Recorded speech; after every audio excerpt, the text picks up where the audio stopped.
కొన్ని కారణాల పరిస్థితిని బట్టి అయినప్పుడు కూడా తప్పకుండా పెద్దడాడి మీరు రావాలి, పెద్దమ్మ మీరు రావాలని చెప్పేసి ఆ బిడ్డ మమ్మల్ని ఇన్వైట్ చేసినప్పుడు తప్పగా మేము ఈ కార్యక్రమానికి మరి అటెండ్ అయ్యాం. అది కూడా దేవుని యొక్క చిత్తం, అది దేవుని చిత్తము, దేవుని యొక్క సంకల్పం, దేవుని యొక్క ఏర్పాటు లేకుండా మనం ఏమి కూడా మనం అడుగు వేయలేము.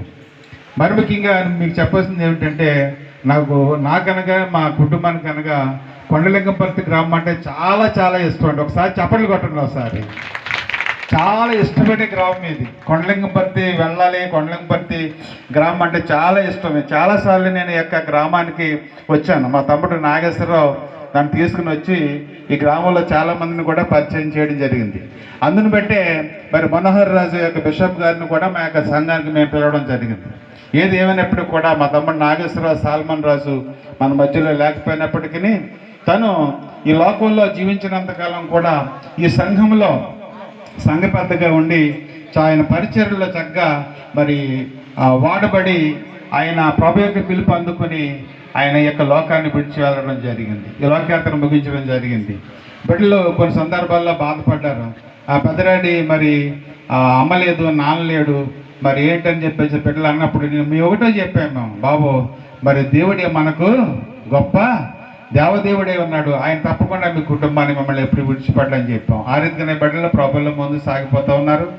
ఈ యొక్క దైవజనుల యొక్క మరి ప్రార్థనా సహకారాలు, మీ సంఘం యొక్క ప్రార్థనా సహకారాలు మా యొక్క తమ్ముడు కుటుంబం బిడ్డలకు ఈ రీతిగా కొనసాగించాలని చెప్పేసి నేను మనస్ఫూర్తిగా కోరుకుంటూ, ఈ యొక్క ప్రార్థనా సహాయం కూడా ఈ కుటుంబానికి ఎల్లప్పుడూ ఉండాలని చెప్పేసి నేను ఆశిస్తూ, నేను వాక్యంలో 10 నిమిషాల సమయం ఇచ్చారు రాజమోహన్ గారు. మరి ఆ 10 నిమిషాల వాక్యాన్ని ముగిస్తాను. నేను పరిశుద్ధ బైబిల్ గ్రంథం నుంచి 119వ దావీదు కీర్తన 25వ వచనాన్ని చదవండి ఒకసారి. 119వ దావీదు కీర్తన 516వ పేజీ. నా ప్రాణము మంటిని హత్తుకొనిచున్నది, నీ వాక్యము చేత నన్ను బ్రతికింపము. చాలమ్మా. ప్రియమైన దేవుని బిడ్డలారా, మన జీవితాల్లో మరి నరులారా తిరిగి రండిని ఆయన సెలవిస్తూ ఉన్నాడు. మనుషులను మంటికి మారుస్తూ ఉన్నాడు. మన జీవితకాలంలో ఈ లోకంలో యాత్రికులుగా మనం ఉన్నాం, పరదేశులుగా ఉన్నాం, బాటసారులుగా మనం ఉన్నాం. ఇప్పుడు ఈ సమయంలో పిలుపు వస్తే వెంటనే మనము ఈ యొక్క లోకాన్ని విడిచిపెట్టి ఆయన సన్నిధికి వెళ్ళిపోవాలి. ఇది మనము గ్రహించవలసిన వారమై ఉన్నాము. మనకన్నా ముందు చాలామంది ఈ లోకయాత్ర ముగించుకుని వెళ్ళిపోతూ ఉన్నారు. మనం ఆ సీరియల్లో ఉన్నాం. ఇది యొక్క ఫస్ట్ ఈ యొక్క సెరమనీ, ఫస్ట్ యొక్క మెమోరియల్ సర్వీస్ ద్వారా మనం తెలుసుకోవాల్సిన అతి ముఖ్యమైన విషయం ఏంటంటే, మనకు కూడా ఏదో ఒక రోజు ఈ పిలుపు ఉన్నది. ఈ గాడ్స్ కాలింగ్ అన్నది మన జీవిత కాలంలో తప్పకుండా ఉంది. ఈ లోపల మనం ఏం చేయాలంటే, మన యొక్క జీవితాల్లో దేవుని యొక్క వాక్యము ద్వారా మనము దినదినము బ్రతకాల. మనం సొంతంగా మన యొక్క ఇష్ట ప్రకారంగా మనం బ్రతకాలంటే అది మనము చేయలేము, బ్రతకలేము. We cannot live in this world without God's help. దేవుని యొక్క సహాయం లేకుండా, ఆయన చిత్తము లేకుండా ఈ లోకంలో మనము జీవించలేము. అందుకంటాడు, ఆకాశమందు నీవు నాకు ఉండగా ఈ లోకంలో నాకు ఏదియు అక్కరలేదు. I cannot need, I don't have need, only for you అని దావీదు తన జీవితకాలంలో దేవుణ్ణి ఘనపరుస్తూ ఉన్నాడు. అందుకంటాడు, నా కాలగతులు నీ వశములో ఉన్నవి. నా కాలగతులు, నా పరిస్థితులు, నా స్థితిగతులు, నా యొక్క సమస్తము కూడా నీ వశములో ఉందని చెప్పేసి దావీదు తన యొక్క జీవితకాలంలో ప్రభు యొక్క పాదాల దగ్గర సాగిలపడ్డాడు. తన యొక్క జీవితకాలం అంతా కూడా ప్రభువు శరణుజొచ్చాడు. అందుకంటాడు, యెహోవాయే నా ఆశ్రయ దుర్గము, యెహోవాయే నన్ను కాపాడువాడు అని చెప్పేసి దావీదు తన జీవితకాలంలో ప్రభుతో తిరిగాడు.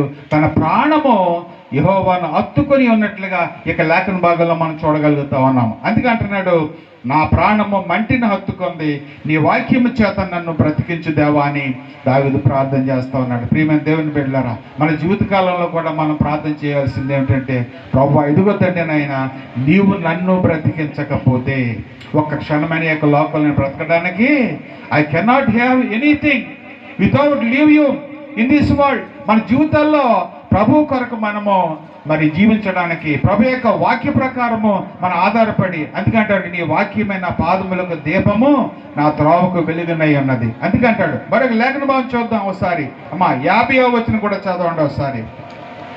50వ వచనం కూడా 119.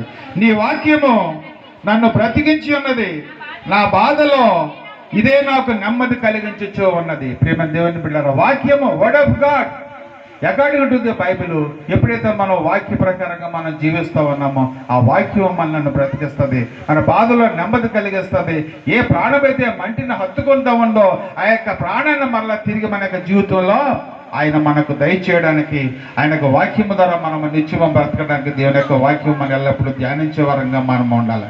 అంతేకాదు దేవుని యొక్క వాక్యానుసారం జీవించే వరంగా మనము ఉండాలి. ఈ దినాన్ని మరి మా తమ్ముడు మరి నాగేశ్వరరావు సాల్మన్ రాజు ఈ యొక్క పరిసర ప్రాంతాల్లో దేవుని యొక్క సేవకులు సహకరిస్తూ తన యొక్క బిడ్డలను ప్రభు యొక్క భక్తి యందు దేవుని యొక్క వాక్యమునందు పెంచుకోవడానికి ఆయన ఆత్మీయ యొక్క లోకంలో జీవించడం కనుకనే మనం ఇప్పుడు ఆయన యొక్క ఫస్ట్ మెమోరియల్ సర్వీస్ని ఆయన యొక్క వాక్యం ద్వారా మనం ధ్యానించుకుంటున్నాం. మనం దేవుడిని ధ్యానించుకుంటున్నాం. ఆయన యొక్క వాక్యం ద్వారా మనము ఎల్లప్పుడూ కూడా మరి దేవుని యొక్క నామాన్ని మహిమపరిచేవారుగా మనం ఉంటున్నాం. ప్రియమైన దేవుని బిడ్డలారా, అందుకే అంటాడు, ఒకడు లోకమంతా సంపాదించుకుని వాని ప్రాణం పోగొట్టుకుంటే వానికి ఏమీ ప్రయోజనం, there is no use at all without God's help. We are living upon depend upon the word of God. దేవుని యొక్క వాక్యానుసారం మనం జీవిస్తూ ఉన్నప్పుడు, దేవుని యొక్క వాక్యానుసారం మనం మన జీవితాల్లో ఆత్మీయ జీవితాన్ని సరి చేసుకున్నప్పుడు, దేవుని యొక్క వాక్యాన్ని మన ఆత్మీయ జీవితాలకు అన్వయించుకునే యొక్క లోకంలో ఎప్పుడైతే బ్రతుకుతామో తప్పకుండా మనము ఎల్లప్పుడూ కూడా ఆయన యొక్క మహిమలో ప్రవేశించడానికి మనం సంసిద్ధం అవుతూ ఉంటాం. మన ప్రిపేర్డ్నెస్ దేవుని యొక్క వాక్యం. అందుకే వాక్యం ప్రకటన గ్రంథంలో అంటున్నాడు, నా రాకడ సమీప, lord Jesus Christ is coming soon. దేవుని యొక్క రాకడ త్వరగా మరి ఆయన త్వరగా రాబోతూ ఉన్నాడు. ఆయన యొక్క లోకానికి రెండవ రాకడ సాధ్యమైపోతూ ఉంది, సమీపం అయిపోతూ ఉంది. ప్రేమ దేవుని బిడ్డలారా, ఎంతో ఘోష వినపడుతూ ఉంది, యుద్ధాలు జరుగుతూ ఉన్నాయి, భీకర పోరాటాలు జరుగుతూ ఉన్నాయి, మరి అనేకమైనటువంటి అశాంతి కార్యక్రమాలు జరుగుతూ ఉన్నాయి. అదేవిధంగా భూకంపాలు సంభవిస్తూ ఉన్నాయి. అదేవిధంగా ఎక్కడ శాంతి సమాధానం లేకుండా యొక్క లోకము వైరంతో పోరాడుతూ ఉంది. ప్రభు కొరకు మనం ఆయన యొక్క వాక్య ప్రకారంగా మనం కొరకు ఆశపడుచు ఉన్నట్లు దేవా నా ప్రాణము నీ కొరకు ఆశపడుచు. అటువంటి ఆశ ఉన్న వారంగా మనం జీవిద్దాము. అటువంటి వాక్యాన్ని మనం బ్రతికించే వాక్యాన్ని మనం వెంబడిద్దాము. ఎల్లప్పుడూ కూడా వాక్యానుసారం జీవించడానికి, వాక్యాన్ని ఆత్మీయ జీవితాలకు అన్వయించుకొని మన యొక్క జీవితాల్లో ప్రభు రాకడ కొరకు మనం సిద్ధపడాలని చెప్పేసి దేవుని దగ్గర నామం పేట మీద మనవి చేస్తూ ఉన్నాను. మరొక లేఖన బాగా చూద్దాం. 119వ అమ్మా అదే 119వ దావీదు కీర్తనలో 88వ శరణి కూడా చదవండి అమ్మ. 88. నీవు నియమించిన శాసనమును నేను అనుసరించినట్లు నీ కృప చేత నన్ను బ్రతికింప. దేవునికి స్తోత్రం కలుగును గాక. అమ్మా, ఆయన నీతిని అనుసరించి ఆయన యొక్క కట్టలను గైకొని ఆయన యొక్క ఆజ్ఞలను గైకొని ఆయన చిత్త ప్రకారం యొక్క లోకంలో జీవించినట్లయితే ఆయన కృప చేత మనం బ్రతుకుతాం. నమ్మిన వారి దేవుని స్తోత్రం చెల్లిద్దాం. ఒకసారి చెప్పలు కొడదాం. ఒకసారి, నీ కృప చేత నన్ను బ్రతికింపము, నీ కృప చేత నన్ను బ్రతికింపము. దేవ సంగమ దేవుని బిడ్డలారా, ఆయన వాక్యమే మన బాధలను నెమ్మది కలిగి చేసి మనల్ని బ్రతికించింది. మన ప్రాణాన్ని మంటిగా హత్తుకున్నప్పటికీ కూడా ఆయన వాక్యమే మనల్ని బ్రతికించగలదు. అంతేకాదు ఆయన కట్టడను అనుసరించి ఆజ్ఞలు గైకొనేలా ఆయన కృప చేత మాత్రమే మనము బ్రతకగలము. నమ్మిన వారి దేవునికి స్తోత్రం చెల్లిందాము. హల్లెలూయా, హల్లెలూయా. మరి యొక్క బిడ్డలకి అందరూ కూడా నేను ప్రత్యేకమైనటువంటి ఆశీస్సులు నేను తెలియజేస్తా ఉన్నాను. కుటుంబానికి ఎల్లవేళలో కూడా దేవుని యొక్క కాపుదల, భద్రత, the great security, the great redeemer కావాలిగా ఉండేలాగా నేను మనందరి యొక్క ప్రార్థన సహాయం కోరుకుంటున్నాను. ఈ కుటుంబాన్ని మీ ఎల్లప్పుడూ కూడా ప్రార్థన చేయమని, అలాగే మా పరిచయం ప్రార్థన చేయమని సమయం ఇచ్చిన దైవజనులకి, రాజమోహన్ గారికి, అధ్యక్షుల వారికి కూడా ప్రత్యేక వందనాలు. మరోసారి పాస్టర్ వందనాలు చెల్లించి కొద్ది మాటలు నేను ముగిస్తా ఉన్నాను. Thank you one and all. God bless you all. Thank you sir, thank you. మనకి మంచి సందేశం ఇప్పటివరకు ఇచ్చిన ఎం కెడన్ జాన్ గారికి ప్రత్యేక ధన్యవాదాలండి.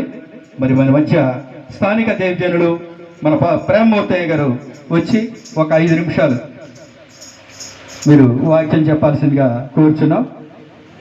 10 నిమిషాలు చెప్పండి వాళ్ళు. అంటే 5 నిమిషాలు అంటే ఇప్పుడు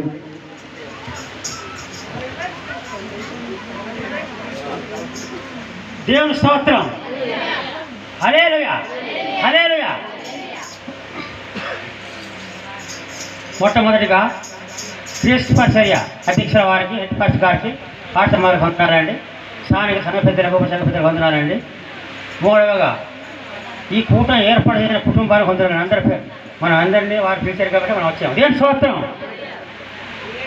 కొంచెం పాస్టర్ గారు వందనాలు, హెడ్ పాస్టర్ గారికి వందనాలు, అలాగే నెంబర్ గారు వందనాలండి, కాకినాడ పాస్టర్ గారికి, వారికి వచ్చిన వారికి వందనాలు, రాజుబాబు వందనాలండి. దేవుని స్తోత్రం. హల్లెలూయా. వచ్చినట్టు ఆడపిల్లలకు అందరికీ, మగబిడ్డలకు అందరికీ శ్రద్ధకు వందనాలండి. చిన్నపిల్లలకు దీవెనండి. దేవుని స్తోత్రం. హల్లెలూయా. ఏం ప్రార్థన అండి ఇది? జ్ఞాపకార్థం. దేవుని స్తోత్రం.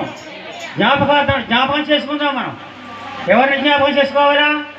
దేవునికి జ్ఞాపకం చేసుకోవాలా? నీతి మంత్రులు జ్ఞాపకం చేసుకోవాలా? తర్వాత సొలొమోను రాజు గారికి జ్ఞాపకం చేసుకోవాలా?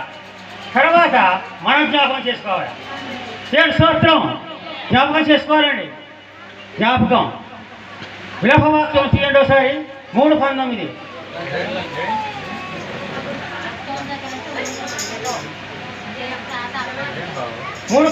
విలాపవాక్యములు చదివిస్తున్నాను. నా శ్రమను, నా దురవస్థను, నేను తాగిన మాచిపత్రిని నేను జ్ఞాపకం చేసుకున్నాము. ఎడతెగన ఆత్మ వాటిని జ్ఞాపకం చేసుకొని నాలో కృంగి ఉన్నది. దేవుని స్తోత్రం.